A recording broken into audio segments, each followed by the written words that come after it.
Okay, I'm going to show you a trick called the Devil's Elevator. I'm going to use the 2, the 3, the 4, 5 clubs and 4 red hearts. Okay, let's place the red hearts down here.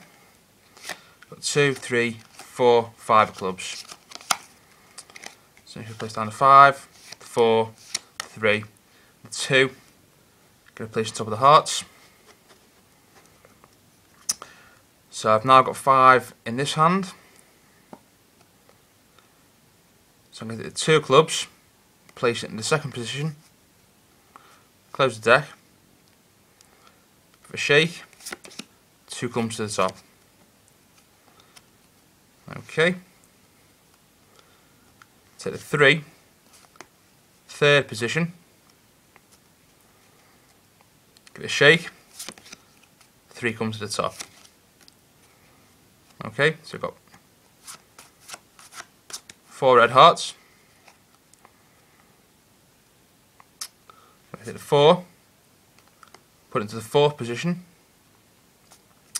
close it up, give it a shake, 4 comes to the top. 1, 2, 3, 4 cards.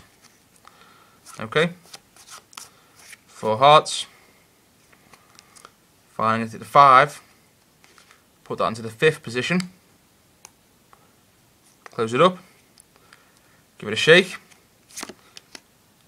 5 comes to the top. I've got 1, 2, 3, 4 red hearts. Thank you.